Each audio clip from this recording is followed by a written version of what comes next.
From your favorite podcatchers and our YouTube channel featuring scenic videos, this is Kaijuvision Radio, Episode 13, Son of Godzilla.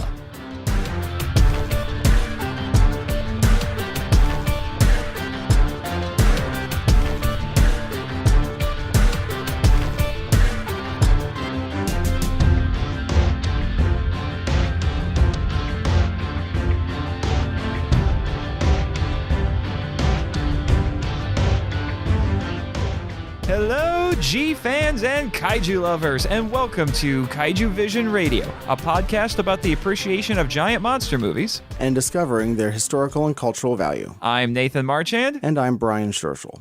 And in this episode, we will be discussing Son of Godzilla, which is well remembered, though not necessarily for all the right reasons. It's not quite as infamous as some of the other Godzilla films, but it does have a little bit of infamy attached to it. It is a very different film. We have had a whole series of very different films so far in this series lately.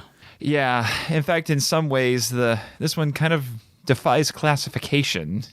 We were having a little bit of trouble trying to figure out how we were going to talk about this beforehand. And exactly what kind of a movie this is, even. Our related topics for this episode are weather control, extreme weather, and the 3 non-nuclear principles. All right, I'm looking forward to this. But before we get into any of this discussion, we have the film description. Take it away, Brian. You're listening to Kaijuvision Radio. Godzilla is a character, specifically a parental figure. Anthropomorphisms are abundant with him. Minya is a newborn baby Godzilla. Clumsy, curious, and energetic, he often gets himself into trouble with the other monsters on Sol-Gel Island. He behaves much like a human child, doing things like throwing a tantrum. Several 6-foot mantises, dubbed Kamacuras, inhabit the island. They mutate to a height of 50 meters after the weather control experiment, and they viciously attack Minya, presumably to eat him, and battle the other monsters for dominance. Kumonga is a giant spider native to Sol-Gel Island, but it isn't mutated. It attacks monsters and humans alike, either because it intends to eat them or to defend its territory.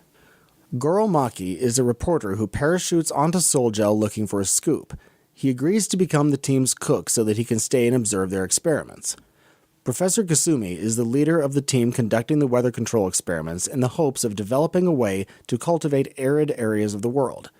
Saiko Matsumiya is the ornery but resourceful orphan daughter of a Japanese archaeologist. She's survived alone on the island for 7 years and wants to leave Sol-Gel Island. As the film progresses, the human and kaiju plots become increasingly intertwined. The humans are at first mostly unaware of the monsters and have goals that have nothing to do with them. The scientists ward off the smaller Kamacuras with rifles. Godzilla kills 2 of the 3 giant mantises to save Minya. Later, Minya fights the last Kamacuras to save Saiko, but fails. He tries to fight Kumonga after Saiko calls to him, but he falls prey to the spider. Kumonga kills the last Kamacuras by webbing it and injecting it with its venom from its stinger. Godzilla and Minya battle Kumonga, and Godzilla eventually burns it to death. The humans launch another weather control capsule into the atmosphere to freeze the island, putting Godzilla and Minya into hibernation. With a script co-written by Shinichi Sekizawa and Koizumi Shiba, the story is simple, fun, and lighthearted. Unlike Sekizawa's early scripts, the conflicts are resolved by both the humans and the kaiju. Deeper relationships between the characters, most notably Goro and Saiko, are implied. The budget is lower than previous entries. The special effects were again directed by Sadamasa Arikawa, with supervision by Tsuburaya. Arikawa utilized puppets and marionettes to portray the insect kaiju, often having as many as 20 puppeteers on stage. The Minya suit was made to resemble both Godzilla and a human baby. The Godzilla suit, made to look maternal and more like Minya, is one of the most disfavored among the fanbase, though it was supposed to be for Godzilla vs. Red Moon, which was targeted to child audiences. This has the lightest tone of any Godzilla film so far. Humor is abundant in both the human and kaiju plots, although the latter has more slapstick. Regardless, the events of the film do have some gravity. The film is more fantastical than realistic. This isn't an experimental film for 1967, also known as the Year of the Kaiju. Many other kaiju movies aimed at younger audiences, such as those of Godzilla's rival Gamera, were popular at the time. This film is an expansion of style for the Godzilla series because it introduces the concept of a Godzilla offspring, which is repeated in later films. The studio intended to target the date crowd, meaning young couples, with this film by introducing a cute monster they thought would be liked by girls. The film sold 2,480,000 tickets when released in December 1967 and had an additional 610,000 attendees when re-released in August 1973. Like the previous film, it was only shown on television in 1969. Overall, the fan base gives the movie mixed reviews. The changes to the dub version were minor. The prologue where Godzilla is spotted by a military airplane was deleted. The dubbed dialogue changes Kumonga to Spaiga, Kamakurus to Gimantis, and Psycho to Reiko. The film features scientists conducting weather control experiments by seeding clouds. Unbeknownst to everyone, Fujisaki destroys the radio on orders from Professor Kusumi so they can stay. Furukawa goes stir-crazy for fear of being marooned on an island of monsters. Half the characters contract a tropical disease at the midpoint of the film. Goro's determination to find a story puts him at odds with the scientists, who want to maintain their project's secrecy. The scientists are concerned that humanity's increasing population would cause food shortages, so they wanted to manipulate the weather to increase crop yields. Professor Kusumi mentions that the project had to be kept secret because such technology could be as dangerous as a nuclear bomb. Goro remarks that Godzilla treats Minya like a Japanese education fanatic who doesn't let his children play. Regardless, Minya grows up by helping his adoptive father battle the island's giant insects. This concludes part 1 of the podcast. You're listening to Kaijuvision Radio. For part 2 of the podcast, it will be our opinion and discussion section for the film. So, Brian, you like Son of Godzilla? I do. I don't know. I think this movie is another one of those ones that gets a little bit of a hard time from fans and just people who happen to be randomly watching it, because it's one of those, once you figure out what they're trying to go for, that is what helps us understand a lot of these Godzilla movies, is what the purpose is, and that's why that's so important. I do like it, though. I think it's overall a good idea. It's something that I probably would not have thought about creating if I was the people who controlled the franchise and decided what to do. I don't know how I would have thought of this idea. This is actually one that I think I ended up watching much later compared to some of the other movies. It was a little bit harder to find. It was a little bit harder to find. So I don't have as much nostalgia attached to it. Unlike, say, Ebera, Horror of the Deep that we talked about in our previous episode, I have a lot of a nostalgia attached to that. And the reason I bring that up is that, that was the movie that preceded this one and has a lot of in common with Son of Godzilla, but I just didn't see this one until much later. So, at least in its entirety, there were clips of it that show up as stock footage later on, and I saw those, and I remember just wondering, where the heck is that from? Yeah, it's definitely easy to pick out what stock, where all these which movies the stock footage came from. This one's especially easy, but but it's interesting in that respect. But it's also very much in line with these sorts of genre films. There's a lot of son of inject movie monster here sort of films that had been produced. There was a Son of Frankenstein. There was a Daughter of Dracula.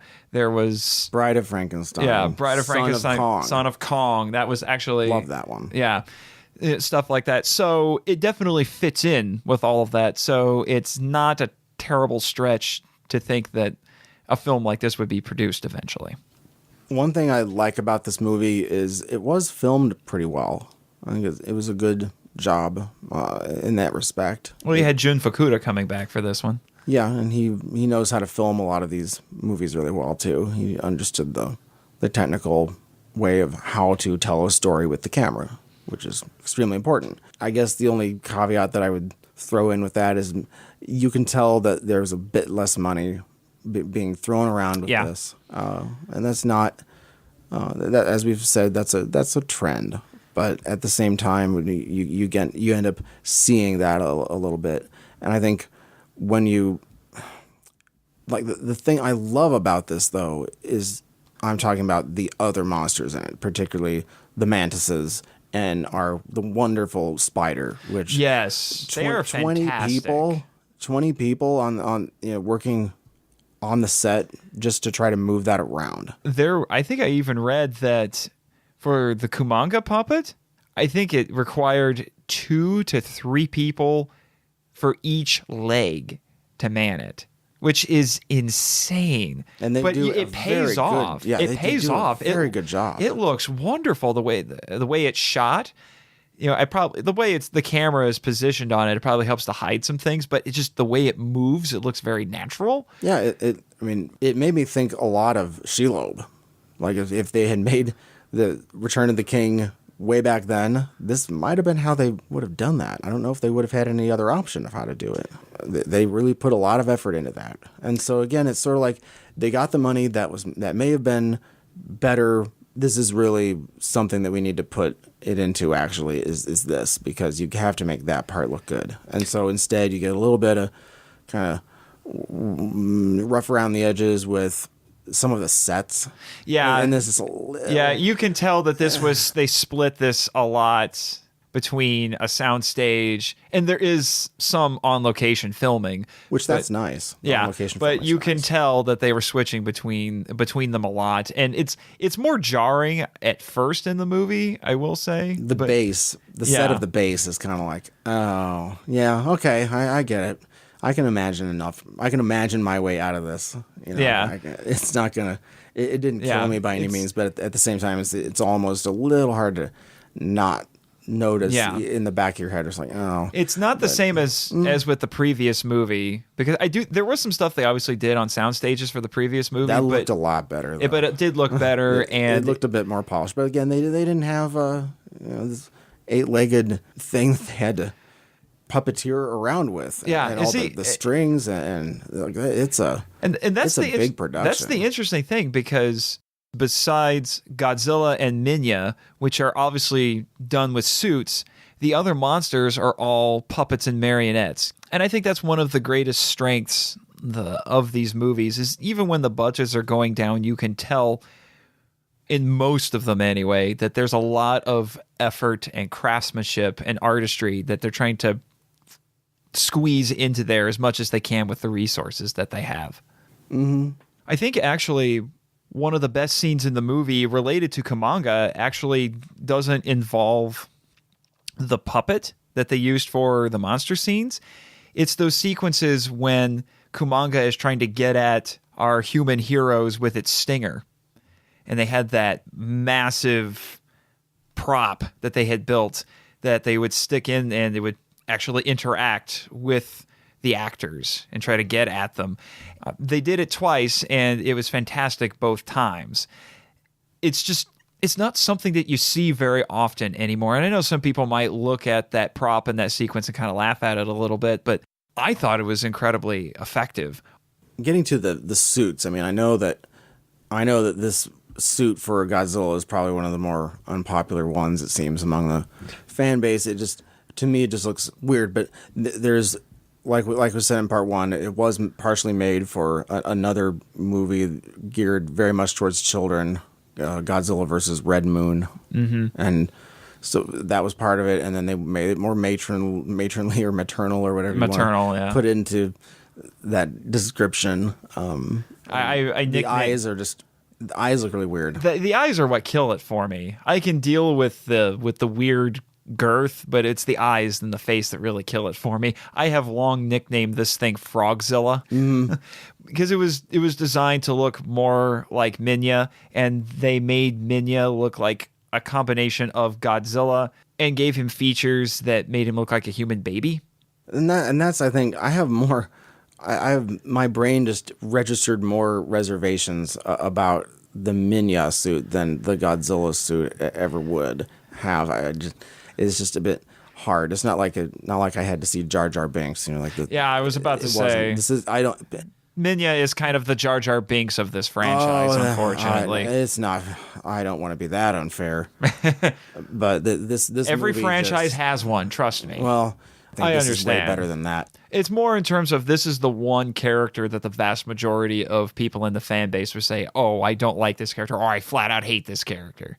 Or for me, it's not as much as I dislike it or hate it. I think it's just like it just makes me scratch my head, and I think, okay, well, I can deal, but at the same time, I would have probably gone with something that looked a little different. I don't know. When you create a character like this, it's tough. I mean, with Son of Kong, I mean, we had to accept Kiko, but I think I accepted Kiko a lot easier than this, because Kiko, for those of you who haven't seen Son of Kong, it looks like it's basically a smaller albino version of Kong. Mm-hmm. I thought it was pretty easy to get around it and move on. I think it mixed in with everything else pretty well. But yeah, I think it's because the effects are better. Yeah, this was just a bit. It was different, definitely, than that. But although I do think the animosity is less because of this movie and more because of a later movie. Probably, yeah. The thing with the suit is, though, if it had just been a miniature version of Godzilla, would that have just been like too easy? You'd just be staring at it saying, "Oh, it's a shorter Godzilla." Right. That's all it is. Yeah. Now, so at least they didn't do that. I mean, yeah, if they didn't do that. It would have been almost boring. Yeah, and I think it helps to make Minya look different enough. Oh yeah, it stands out. They definitely got that part. Yeah, they definitely got that. They got that part nailed. They got, yeah. But you're probably right. It would have been too easy. Although some would probably argue it would have been more realistic, because baby reptiles generally just look like very tiny versions of grown-up reptiles anyway. Essentially, and just wait for things to grow in and all that. Meaning the plates on. Yeah, the plates I could definitely see. Yeah, it would take a while. But Godzilla is a dinosaur, and a fictional dinosaur at that. So you can make stuff up, and it's totally okay. But it's interesting that Minya has such ire, and I don't think that this is necessarily the filmmakers saying that they didn't like Minya, but it's interesting how there's some actual slapstick in a lot of the monster stuff in this, and it involves Minya, and usually Minya getting hit in the head. Yeah, or otherwise physical humor of some kind regarding Minya. Yeah. Yeah, either stepping on his tail, making him blow fire. Yeah. Or the mantises try to hit a rock, and they're trying to hit Godzilla, and it baffs Minya in the head. He passes out. It's like, wow. Depending on how you want to look at this, you could say the filmmakers hate Minya too. They keep abusing him. There was that part in G-Fan magazine, though, that because I went to the panel discussion at G-Fest 2017 for this movie, and someone brought up how there's an article in G-Fan magazine where it talked about just how the actor who was inside the Minya suit was just some sort of tyrant on the set and was just like terrorizing the heck out of everybody. I think that would have been interesting. I don't know exactly how much that really happened, but I mean, supposedly that's how it went down. But I thought, wow, this movie is definitely centered around Minya, whether you're making it or whether you're seeing it. Minya is definitely the key factor here, and that's one reason why we say this movie is an expansion of style over the previous Godzilla movies. We get a son of Godzilla and an offspring. And this is the first. Yeah, son of isn't literal. No. Yeah, because he's adopted. Yeah, but this is an expansion of style because we get the offspring of Godzilla, and then we have this return at various points throughout the series, and it is there's that parental association going on. I mean, it's a totally different type of Godzilla story. Yeah, definitely. it's very different. The interactions that you see between Godzilla and Minya were intentionally done to mimic a relationship between a human parent and a human child. Minya behaves very much like a child. He throws a tantrum, and he's goofy and clumsy and likes to play and doesn't like being educated, because Godzilla is trying to teach him how to breathe fire and roar and all of that, and he doesn't necessarily look like he's having the most fun. No, and so instead, throughout the movie, we have a series of like disciplinary actions. I don't want to say disciplinarian, but it's definitely kind of a tough love parenting style. Yeah, it's something that I think a lot of modern American parents, they don't operate like this. Yeah, they may be a little bit put off by it. But at the same time, we're going way back not way back in time. It's not like this was forever ago, but it is the parental dynamic in Japan. It's a very old school, quite different. Yeah, a very old school Japanese parenting style. Yeah, compared to just now, the way parents raise their kids. Yeah, I think in this country, I think the one specific scene that might be the most troublesome is when Minya does not want to try to blow. I think he doesn't want to try to breathe fire, and Godzilla actually raises his hand. At him. It's just something you have to understand. That was how things were done back then. Don't make me hit you. Yeah. It was just how things were done in Japan at that time. I had read that it was more acceptable. I mean, I remember much more acceptable. I mean, I don't want to sound super old here, but when I went to elementary school, they still had the paddle. Yeah. I mean, this kind of thing was around. I had parents who were not afraid of spanking. Yeah, and the whole spanking debate is one of those endless debates that goes on. But I think this is an interesting thing about how to raise children. I mean, it's not like it's teaching you how to raise children. I mean, it's not like it's giving this as an example or as some sort of instructory video.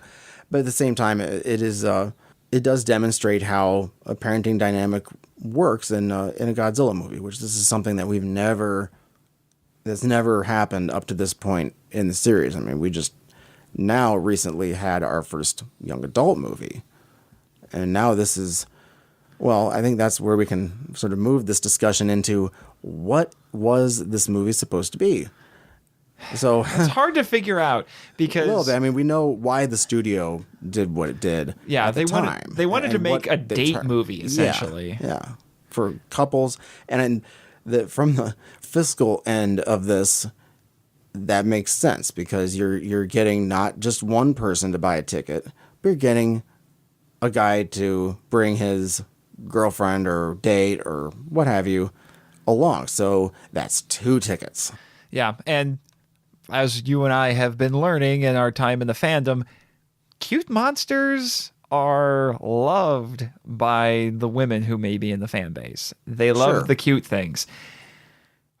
But when you watch the movie, I just kept thinking to myself, you really thought this was going to be a date movie? Because I think your intention was to make a date movie, but what you ended up producing was something more like a children's movie. Kids movie. Uh-huh. Yeah. Yeah, essentially was, became something else over time. Yeah, so I'm just like, where was the divide here? What happened? I don't understand. Is it just how it naturally played out, or was there some sort of decision made during the production of this movie where it changed? I don't think that they changed. It changed during the production. I think just over time it became more of something that looked more like a kid's movie because there's a kid Godzilla in it. It made sense at the time, and it allowed you to connect that more with what was going on right when they made it and released it.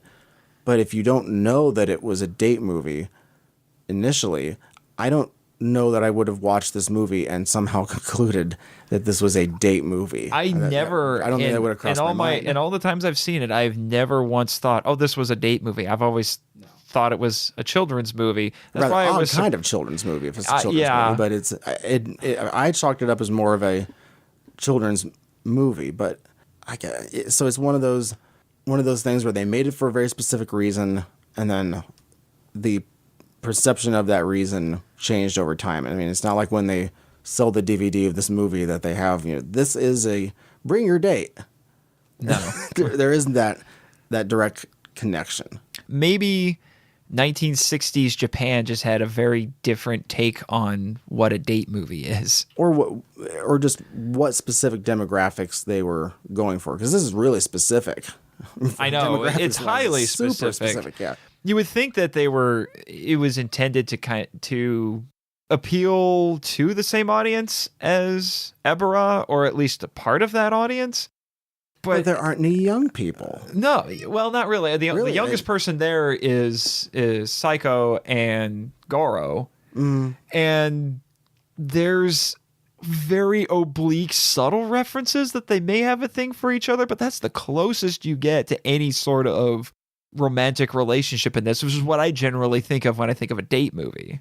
Yeah, and meanwhile, the movie we just saw, Ebera, it had young people in it all over the place. Yeah. Young people movie. Okay, that makes sense. And they're off on this adventure where they're constantly getting in over their heads and having these daring last-minute escapes and all of these sorts of things, where in this one, there's much less of that. There aren't really any villains in this movie, unless you want to count the monsters. No. Nor is there there isn't, unlike the last movie, there isn't a dynamic between, what happens next? There isn't that what happens next kind of story. No. Instead, we have specific things that are set out that need to happen. Yeah, it would have maybe made more sense as a date movie if there were younger people in it. But I don't know how you're going to shoehorn all these young people into a story such as this. I don't think you can. I mean, like I said, you could. I mean, it wouldn't make any sense. You could, but it wouldn't make any sense. The inclusion of Goro is really the closest that you can get, and he's the young intrepid reporter who thinks he can find a story here. Right. And I don't know if any young people would have been able to relate to that.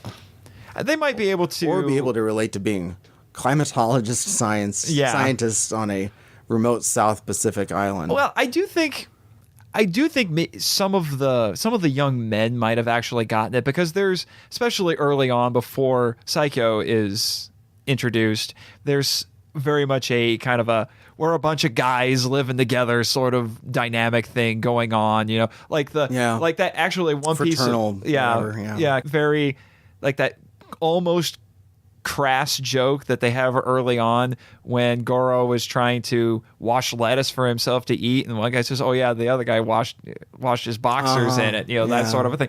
That's the sort of thing. I lived in a college dormitory. That's the sort of crap that goes down. And just like that, and I was in a fraternity. I mean, you wouldn't even want to know, but there's a lot that I think happens in this movie along those lines. Sure, as far as the interactions between the characters, and there's also, again, just like the last movie, I really question how much influence Gilligan's Island had on this stuff, because there are some interesting coincidences between that show and this movie. Just as far as it's set up on an island, don't the communications end up coming down? Yes. Yeah. The Parata's character actually destroys the radio, so they have an excuse to stay longer because the professor told him to do it.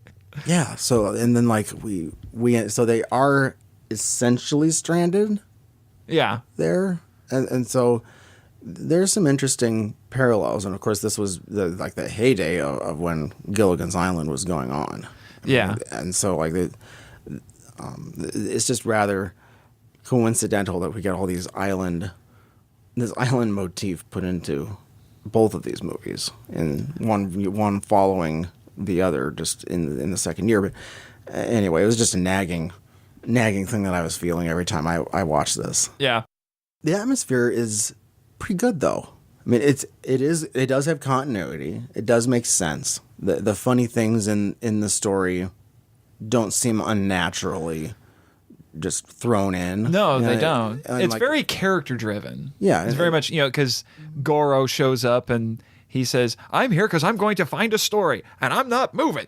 Yeah, and then he almost acts like he's almost like a child. He's like, "No, I'm going to sit here and I'm not going anywhere." But he does drive the story forward in a number of ways, and his relationship with the good girl that we don't see in any other Godzilla movies at all. But I think she's pretty good. She was pretty young when they were making She was about this. 19. Yeah. I looked that up. I don't know if I'd be intimidated on a set like that or not. I mean, I definitely feel not left out, but definitely on my own for sure. Yeah. She's pretty good, though. She's pretty good. Admittedly, I mean, she's cute and she's resourceful. I do think I like Dio from the previous movie a bit more. Although that might also be because it was Kumi Mizuno. So, and she's a fantastic actress, so it's hard to beat. Yeah, it's really hard to. It's sort of like the Peanuts. You know, once you see the perfect island girl with Kumi Mizuno, then the other island girls are just. And the other actors are good too. We got Akihiko Hirata back. Yeah, it's amazing. And this is our second Akira Kubo movie, because our first one was Monster Zero, where he looks pretty different, you know, because they had him all, you know, nerded out. Yeah, I loved the rapport that Hirata had with the professor. They had a wonderful relationship. You could tell without us being told anything that these guys are probably best friends and have worked together for a long time. They had that sort of rapport with each other. Yeah, it looked very natural. Yeah, and that's why we mentioned in part one that with the character relationships, with a lot of them, there's always these kind of implied deeper relationships that are going on, and this is another example. Another great example of the humor in this is toward the end of the movie, after the cloud seeding technology has been launched to freeze the island, and then Goro and Saikyo come in. He's telling the professor something. It has nothing to do with the fact that the temperature on the island is dropping, but he sneezes in the middle of his sentence. So it's showing you that he was just outside and the island's getting colder, even though he's not there to tell you that it's getting colder. Yeah, that's a good way to get that in there. Yeah. Once again, we have Masaru Sato doing the score in this movie. And I actually found myself liking it more than I remembered from my previous viewings of the movie. I like the jazzy sort of feel that it has. Yeah. I particularly, for some odd reason, like the track that he plays when the Kamakuruses first appear in their giant forms. It's that kind of staccato drum beat, you know, that plays, that really gives this sense of tension as the monsters are wandering around and the humans are trying to hide behind towers so they don't get spotted. I like the music from this one. I think almost as much as I like the music from the last one. You know, Sato did both of them. I really like Sato when he does the music for these Godzilla movies. I think the ones that he does the scores for, I think, are very appropriate for the kind of music he makes. Yeah, he's really big, you know, internationally renowned music writer from Japan. Just very, very good. And another little characterization thing that I really appreciated was, and it was just a nice little thing, a little tick for the character, and that was, I love how the professor was always chomping on a pipe. Mm-hmm. He's always got a pipe in his hand, and he's just got it there. No rhyme or reason for it. It's just a thing he does. Idiosyncrasy. It's just a little idiosyncrasy. It helped to make him seem more like a real person, a more fleshed out character, even though we don't have to have anything explained to us or anything about him at all. It's a nice touch, though. Mm-hmm. Some of these movies, I wonder what I would have thought if I had seen them at the appropriate age.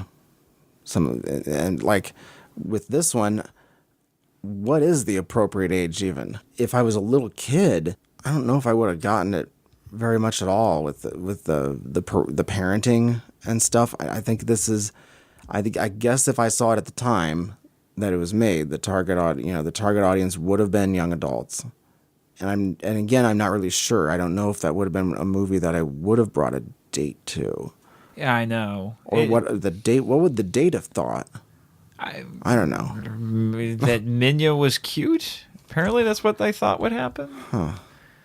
Like there's a Godzilla baby, you know, in this, and so like, is the girls love babies? Are we? Yeah. So well, they like the cuteness part. Yeah, that's for sure. And then there's this interesting connection, because when researching all of this, I actually saw a graph of the birth rate in Japan, and that's a rather salient issue.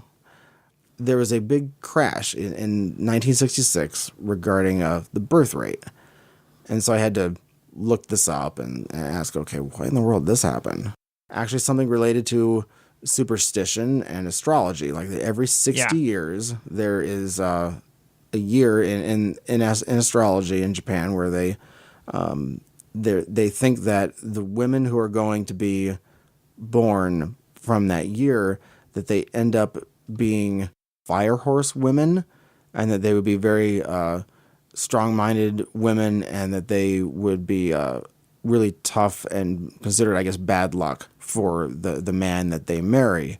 And so, and thankfully this only happens every 60 years. It's nice, at least it's not every 9 or something. But we also have the fact that you couldn't tell if you were going to have a girl or not. And so I guess maybe if the technology had been different, that there would have just been way more men born that year. But I guess there were a lot of induced abortions, and it was because they just didn't want to risk the child being a girl. And so it's like I don't know if that would really happen in the 60 years later from that, though. Because it's due to that year is supposed to roll around again in 2026. Yeah, I don't know exactly how a superstition like this fares over a period of 60 years. It probably would be a completely different reaction now or later on from this, but it is very interesting. But I also think, wow, there's an interesting coincidence that this is the first movie after that took place, and that it features a baby Godzilla, and that the movie is made for dating couples. Yeah, and I thought, okay, is this like supposed to kick the birth rate back up or something? Like they're gonna go home after seeing the movie, and it's like, oh, the baby Godzilla was so great, then let's just go ahead and have one right now. I don't know. Fine. Okay, honey, I'll go find that egg and some giant mantises. I mean, yeah, get the giant mantises to open it or something. Yeah. And I was like, I don't know, but I think it is rather an interesting coincidence that this is the year after the crash and the birth rate, and I know that this had to have been a pretty big story at the time that it, especially the year after it happened, but the year of it, I'm sure that it was a rather large societal deal, actually. Yeah, I'm pretty sure. Mm-hmm. So the ending of this movie is interesting for a lot of reasons. First off, as far as I know, this is the only kaiju battle that takes place during a snowstorm. Yeah, it's an interesting mix of weather combined with this kaiju battle. I mean, I suppose it could have been other weather that they could have thrown in. Snow is definitely easier than rain. Yeah. Rather than just getting everything all wet. Yeah. And so it makes sense as far as practicality. I think it looks pretty. It does. I mean, I just find all snow pretty. And like winter's my favorite season. Sorry, folks, but I think that is cool. But the ending though with Minya and Godzilla on the island. It's very poignant. It's a very interesting set of emotions that you have walking out of this. Yeah, I mean, as much hate as Minya gets, as much hate as this movie gets, I think you would have to be completely heartless to watch the end of this thing and not feel something. Yeah, it's definitely getting you to feel something, and it's getting you to. It's just this wonderful, touching scene of. Despite the snow, it's a warm feeling that it gives you. Yeah, it's just this wonderful scene of Godzilla embracing Minya and just kind of holding him close, almost as if he's saying, "It's going to be okay.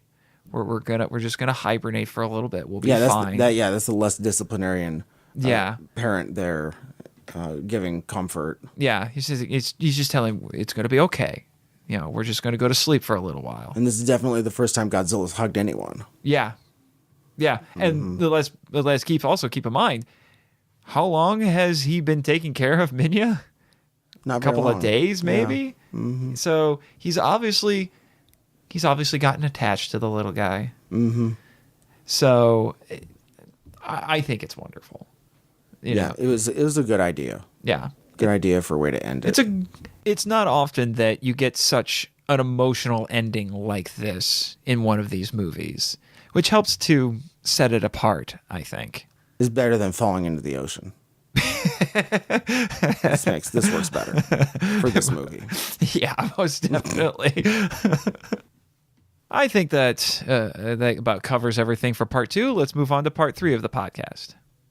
You're listening to Kaijuvision Radio.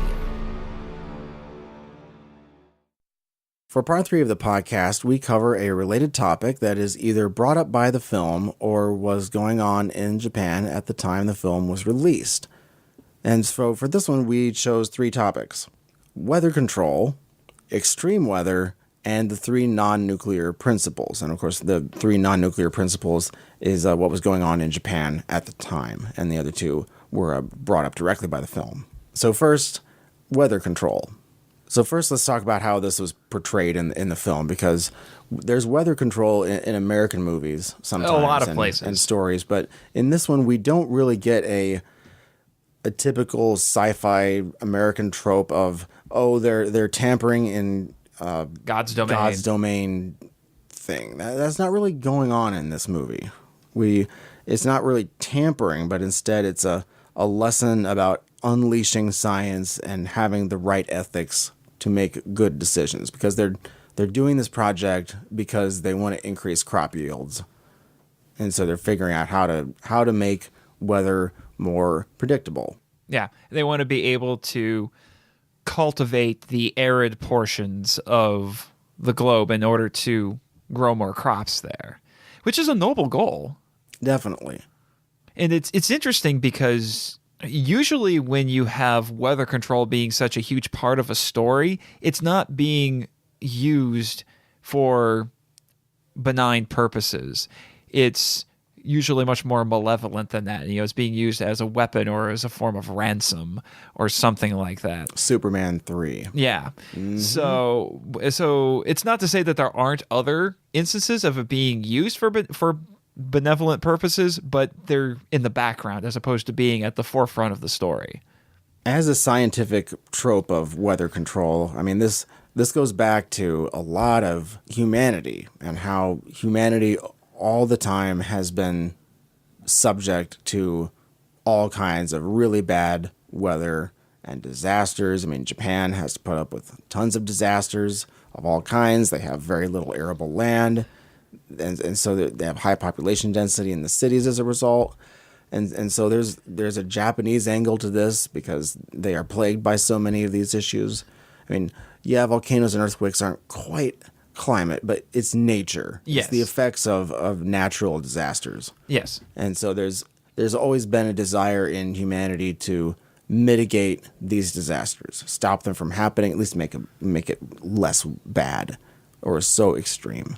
And so it's that idea that we can't control the weather, but we certainly wish that we could. Yeah. It's the one... Rain dances and all that. Yeah. It's one of the facets of nature that humanity has never been able to exert any sort of control over. We've tamed animals. We've learned to work the soil. We can breed vegetation and stuff like that. But we can't do anything about the weather. We are always at the mercy of the weather. We can't stop a hurricane or a tornado. We can get out of their way, or we can survive them. That is the best that we can do. Yeah, and like if you live in a very hurricane-prone area, best to put your house on stilts. That sort of thing. You learn how to develop around it as best you can. Yeah, and not only that, but the notion of being able to control the weather, that would make mankind incredibly powerful. And I think there's a facet of and I think that idea plays into it as well. The ethics of it. Yeah, that would be an incredibly powerful thing to be able to control. Yeah, sure. When you just make it like sunny and 72 all the time, and then plan rain to be just on certain days, and have everybody agree, let's just make Wednesday the day that it rains, everybody, and just have it rain on us just exactly how much we want. It's basically like clouds become just our irrigation system. We can just shut on and off. Yeah. And, I mean, you could really go all kinds of places with this idea. But yeah, it would be an incredibly huge amount of power, and if you can control that, I mean, the next step would probably be trying to control weather in space. Just trying to mitigate stuff like solar flares even. Yeah. I mean, you really go hog wild with this notion of being able to control things to this extent. I know. And so it's exciting, but at the same time, a little bit terrifying. Yeah, there's a lot of responsibility and clearly, if the wrong person got a hold of such technology, it would be disastrous. In which that we've seen plenty of in movies and stories. Yeah. And, all over the place. Yeah, and it's something that the movie does touch upon, because the professor says, it tells Goro, we have to keep this secret because this is potentially more powerful than nuclear weapons. But it's not only rain dances that you see this in.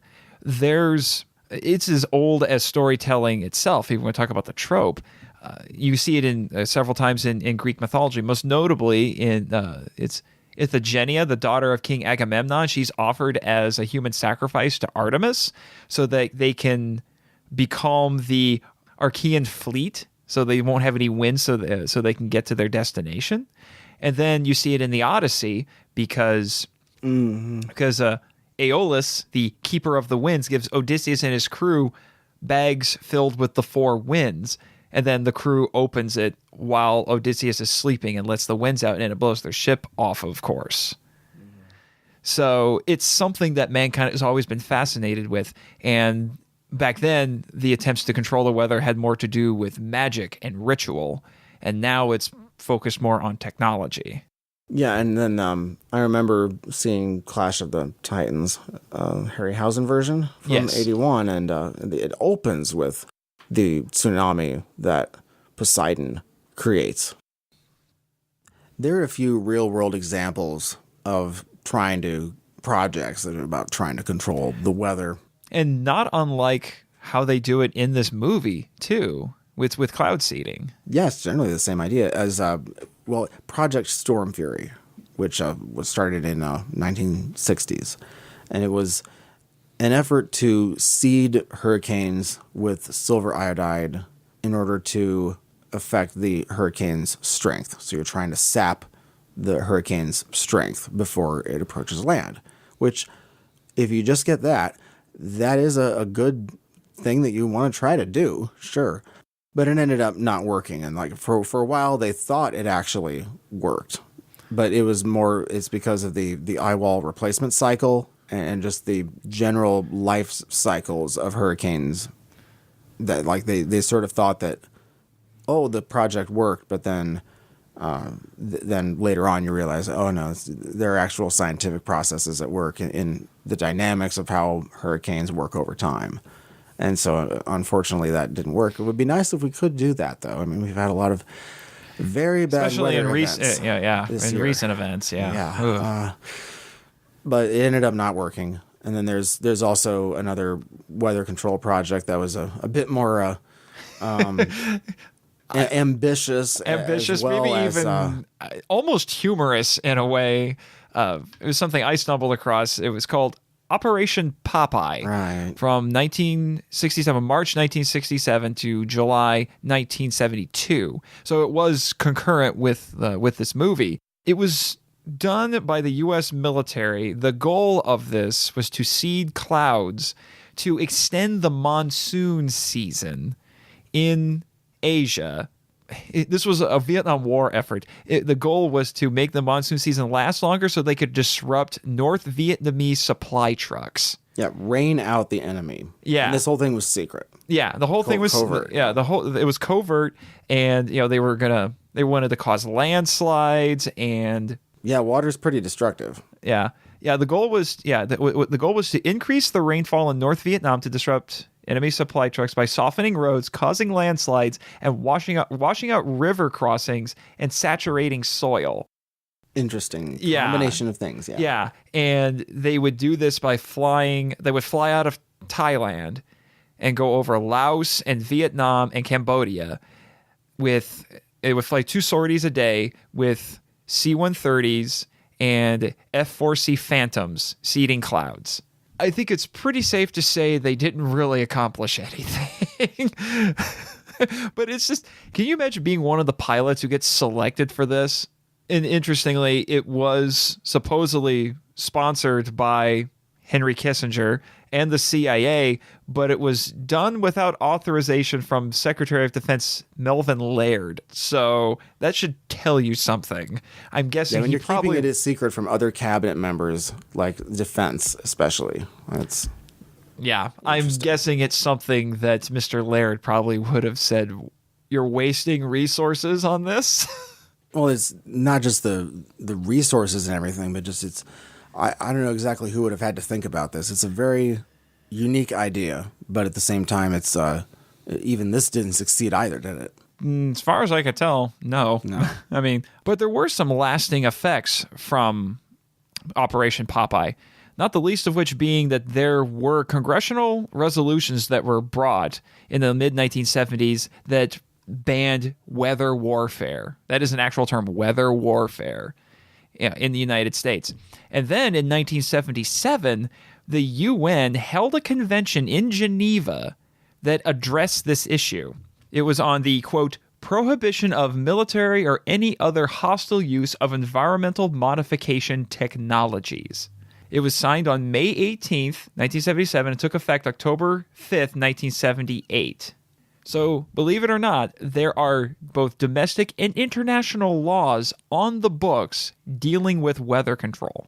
Which, since there are conventions on stuff like biological and chemical weapons and various other things, I think that it's not too much of a stretch to, especially in the light of a project like this, which I'm sure made pretty big news when it came out. But I think this really was the driving force behind, then we need to make a convention about this particular thing. I wonder if it's also kind of being done almost as a preventative message, right? A preventative measure, a preemptive measure, saying that we don't have technology like this yet, but we're putting laws on the books for the time that we do. It's almost like seeing science fiction stories coming to life. Mm-hmm. But you're thinking, it's like, really, this can't happen. This can't really happen, can it? I mean, we were talking before we started recording. There's already people talking about passing laws related to artificial intelligence.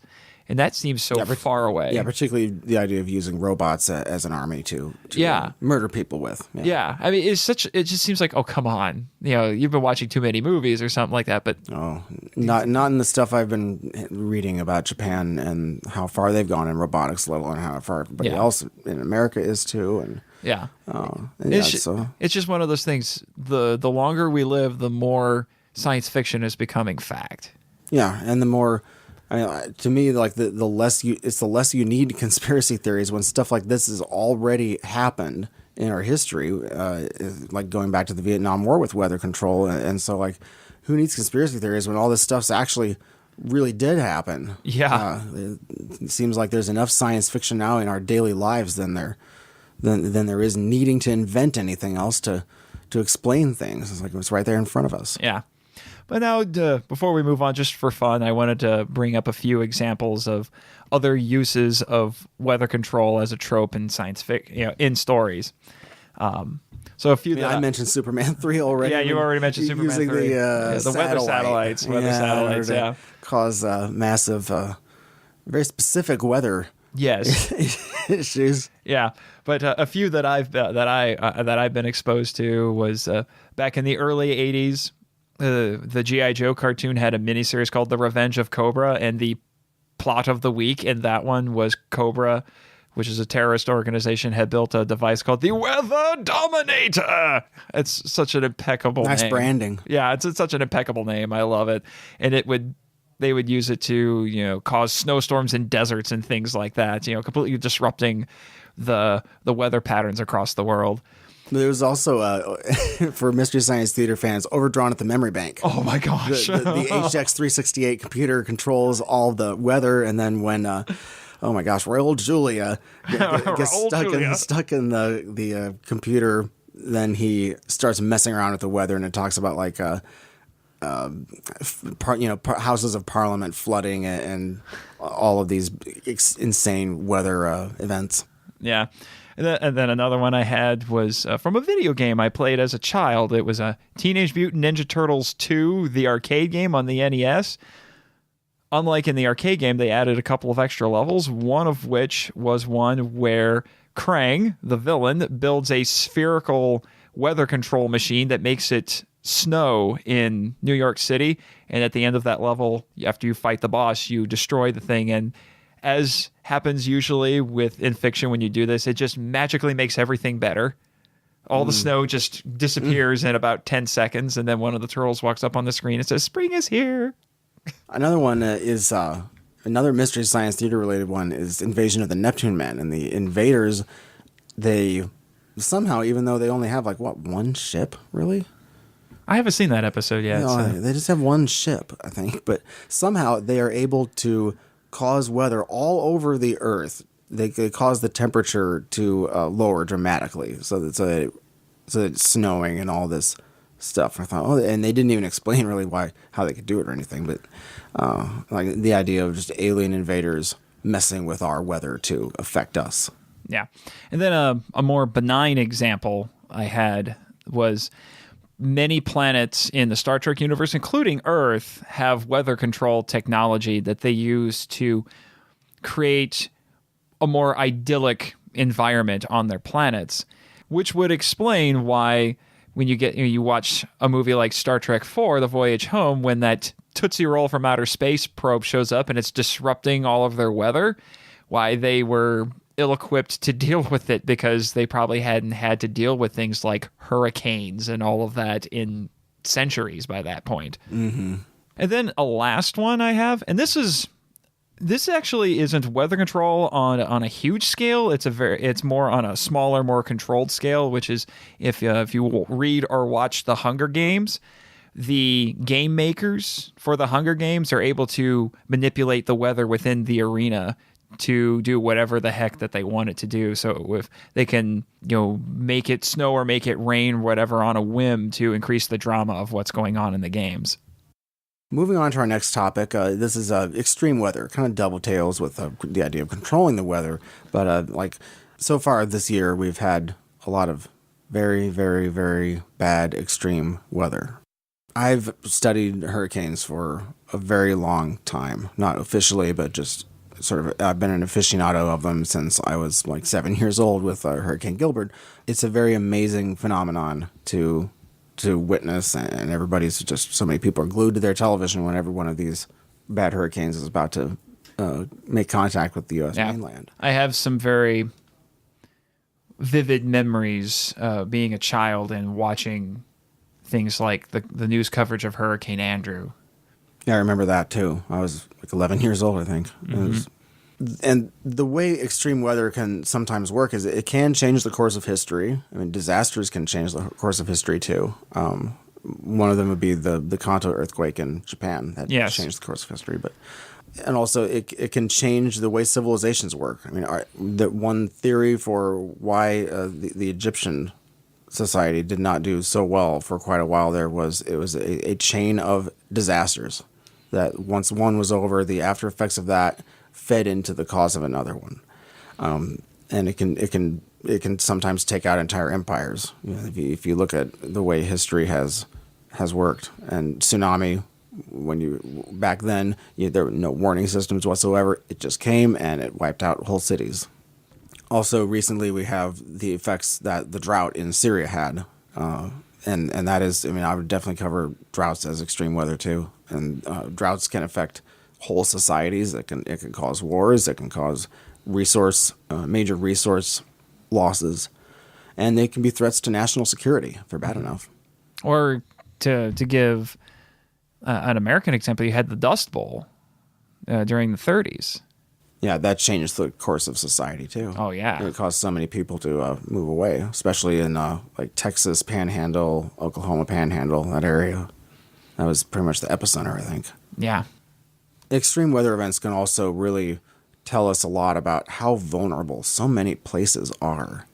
Yeah. There's so many cities in this country that are built on rivers, or they were built in former swamps, or right on the coast, or right where a bay is, where if the wrong storm comes into the bay, then all hell breaks loose. Like New Orleans. Yeah, I was going to say, I was thinking of New Orleans with Hurricane Katrina. Yeah, and then this year Houston. There are so many places that are so vulnerable. And yeah, I was in college at the time when Katrina struck.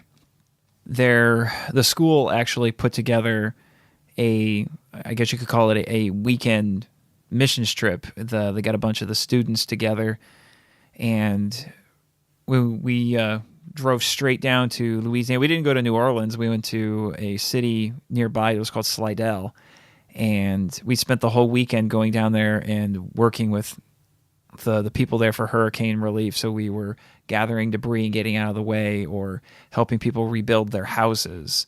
It was a very interesting experience going there and seeing the after effects of a hurricane.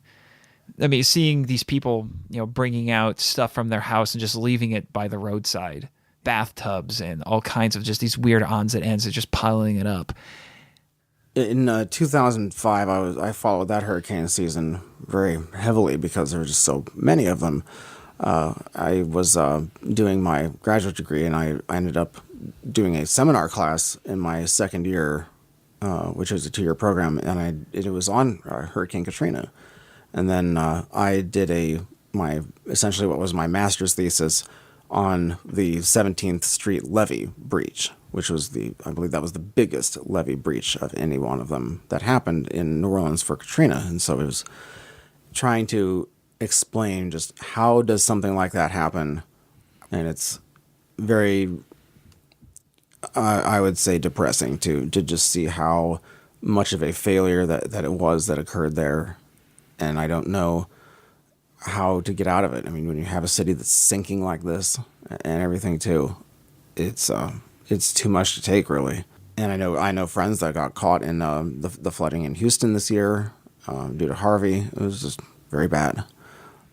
Next, we can move to the 3 non-nuclear principles, because this was something that was going on in Japan right when this movie was released, and it's very important in the overall scheme of Godzilla. Yes, this was a parliamentary resolution, not a law, that was outlined by Prime Minister Isaku Sato in 1967 and was adopted by the Diet in 1971. To put it succinctly, these were 3 statements that Japan was making in terms of their attitude and their attitude and approach to nuclear weapons. 1, Japan shall not possess nuclear weapons. 2, Japan shall not produce nuclear weapons.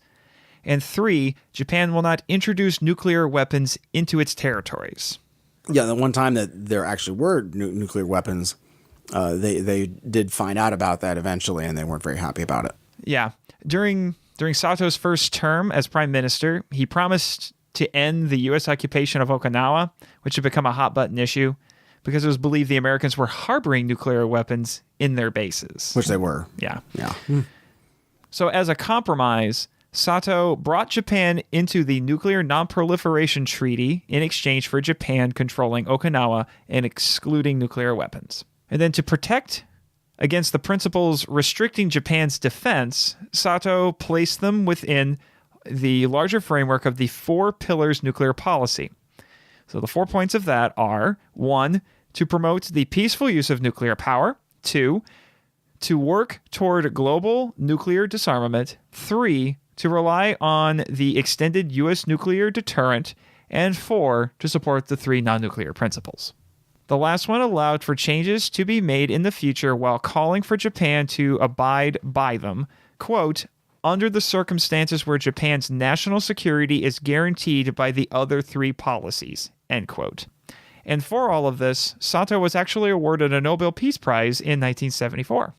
Anti-nuclear sentiment, of course, is one thing we've talked about plenty in this podcast, and obviously Japan's very opposed to a lot of things overall with anything nuclear. And of course, with the 3/11 disasters, they've gone even more to that, and there are many nuclear plants are still shut down. Well, it's not just with nuclear weapons. They have very similar attitudes toward weapons of mass destruction in general. They've signed on with UN agreements about chemical weapons and biological weapons as well. So it's not like they're just, because of their history, they're just shunning one WMD over others. Yeah, they're opposed to all of them. Yeah, which is probably a smart move. And again, I have a feeling if, to go back to the movie a little bit, if weather control technology would probably fall under a similar attitude, because as Professor Kusumi points out, this is potentially more powerful than a nuclear bomb. Yeah, sure. Given how disaster-prone Japan already is, they would probably want to have that tightly regulated. With the pressure that is kind of building on Japan recently with wanting to get more military power in a form of deterrence, it has been talked about that Japan should consider having nuclear weapons specifically for the purpose of deterrence. I know this is something that's been talked about recently in the United States about how they thought certain people in the United States thought how Japan should work. I really don't see that happening. Just because not only of the non-nuclear principles, and because of 311, but just the sentiment in Japan, I think you'd only be able to scrape up like a small minority in Japan that would even be for having nuclear deterrence. I would have to agree with you on there. Yeah, just for the fact of possessing the weapons in the first place. Yeah, there's just too much anti-nuclear sentiment built up in their culture. I don't think they could do it. Yeah, like there's so many nuclear plants closed now, and the power companies that are trying to get these nuclear plants to open back up, there is a big grassroots response quite often to the point where they're like, okay, never mind, and they just back off of it. However, it's not good for the energy pool for Japan though, because they have to import even more energy and they have to pay more for it, and so.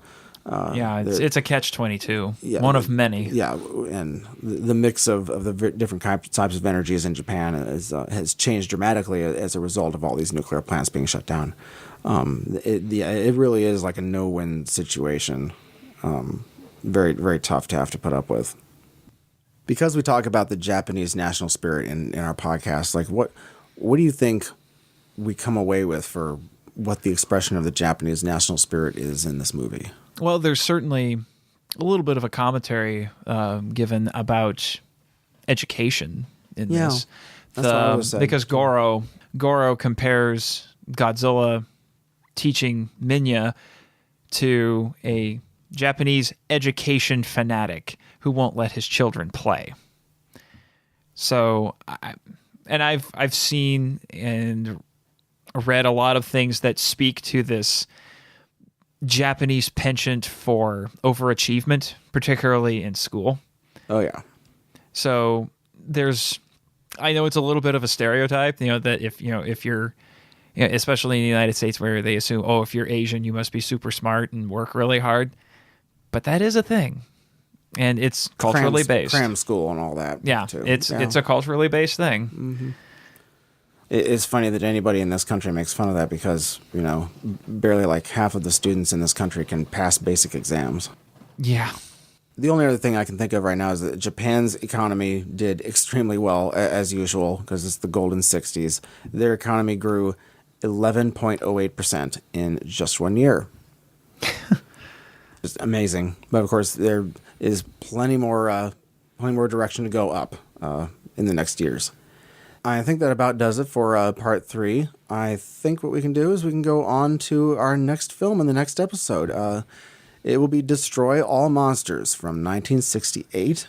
I'm looking forward to this one. It's a fan favorite. Oh, yeah. The fans love it, and I saw it pretty, actually, late in my Godzilla viewing career. Not particularly late, but I guess in the second half of the movies, I think. I was about 16 when I saw it the first time. I really love it. It's fun. If you'd like to get a hold of us and send us some feedback, we'd love to hear from you. Our email address is feedback@kaijuvision.com. You can also follow us on Twitter and on Facebook. Our podcast is available on Google Play, iTunes, Stitcher, Blueberry, TuneIn, Podcast Addict, our YouTube channel, and on our website, kaijuvision.com. Thanks to Audiophiliac for creating our theme and bumper music. www.fiverr.com/audiophiliac. If you like our podcast, please support us on Patreon. I'm Nathan Marchand, and I'm the podcast webmaster. And I'm Brian Scherschel, and I edited this podcast. Sayonara.